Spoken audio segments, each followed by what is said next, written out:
The Galactic Council's emergency session had been called for the first time in 3 millennia. Representatives from 47 species filled the crystalline amphitheater on Nexus Prime, their varied forms creating a tapestry of evolutionary diversity. Yet despite their differences, they all shared one emotion that day: terror. Ambassador Zixthara of the Ethereal Collective floated above her designated platform, her translucent form shimmering with anxiety. "The humans," she began, her voice resonating through quantum frequencies, "they cannot know what we have discovered." The revelation had come through the most unlikely source: humanity itself. For decades, human archaeologists and xenoanthropologists had been excavating ancient ruins across the galaxy, their insatiable curiosity driving them to uncover secrets that other species had deliberately buried. What they found in the depths of the Chronos system's dead worlds would have remained hidden if not for Dr. Elena Vasquez's relentless pursuit of truth. The star charts were impossible to misinterpret. Carved into meteoric glass older than most civilizations, they depicted stellar positions from 50,000 years ago. But it wasn't the age that terrified the Council. It was what the charts revealed about Earth's location during that period. Earth hadn't been in the Sol system.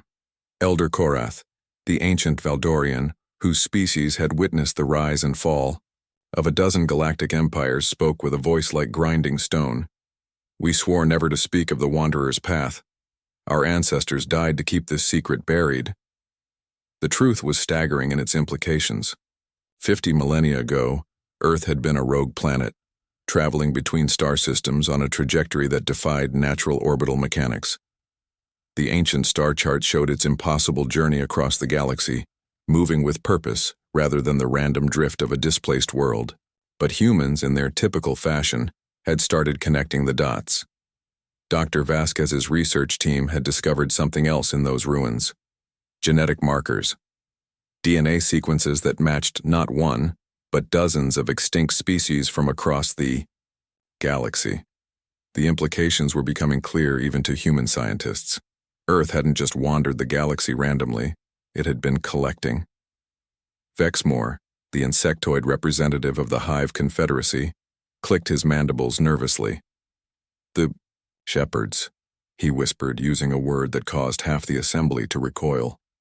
"The humans are descendants of the shepherds.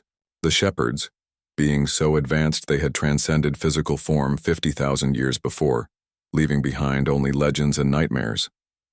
They had been gardeners on a galactic scale, cultivating life across the cosmos, guiding evolution, and occasionally, pruning entire civilizations that grew beyond their intended bounds. Every species in the Council had myths about them. The Ethereals called them the Star Weavers. The Valdorians knew them as the Silent Gardeners. The Hive spoke of them in hushed tones as the unseen hands that shaped destiny itself. Earth had been their vessel, their mobile laboratory, their ark. As it wandered between stars, it collected genetic material from 1,000 worlds, creating the ultimate evolutionary experiment. Humanity wasn't just another species. They were the Shepherd's final project, carrying within their DNA the potential of every advanced civilization that had ever existed. Ambassador Talveth of the Quantum Syndicate materialized from probability flux, her form solid for once.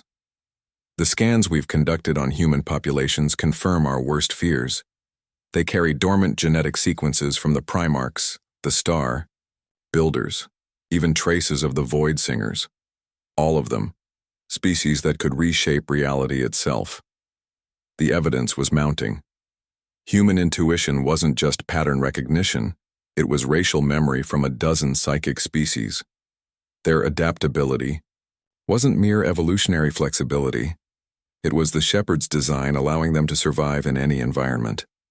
Their creativity, their relentless drive to explore and understand, their ability to inspire loyalty across species barriers, all of it was inheritance from the galaxy's most advanced civilizations.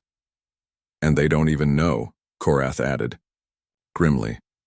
"They believe they evolved naturally on their little blue world. They have no idea they're walking embodiments of 50,000 years of guided evolution." That was what truly terrified the Council. Humans were still in their infancy, Yet they had already begun to display capabilities that hinted at their true nature. They had started forming alliances across species lines in ways that seemed impossible. Their technology advanced at rates that defied conventional scientific progression. Most disturbing of all, they had begun to influence probability itself, not through conscious effort, but through an unconscious will that bent reality to ensure their survival. The Valdorian archives contained the last message from the shepherds before their transcendence. When the children of many worlds walk as one species, when they carry within them the hopes of all who came before, when they begin to reach for stars with hands that remember ancient power, then shall the galaxy know that the gardener's work is complete. Zixothera's form flickered with distress. The quantum resonance patterns around human colonies are already showing anomalous readings. They're beginning to awaken to what they truly are. The Council faced an impossible choice. They could reveal the truth to humanity, potentially accelerating their awakening and triggering the emergence of beings as powerful as the shepherds themselves. Or they could attempt to suppress the knowledge, knowing that humanity's drive for truth would eventually uncover it anyway. Elder Korath stood slowly, his ancient bones creaking. "Perhaps," he said, "we should consider a third option. Perhaps it is time to stop trembling in silence and instead prepare to welcome our inheritors." The chamber fell silent as the weight of his words settled over the assembly. The shepherds had designed their children well, not as conquerors, but as gardeners themselves. The question was no longer whether humanity would claim their birthright, but whether the galaxy would survive their gentle tending. In the depths of space, Earth continued its ancient orbit around Sol, carrying within its human population the seeds of transcendence that would, in time, blossom into something the galaxy had not seen for 50,000 years. The stars themselves seemed to whisper, "The gardeners are coming home."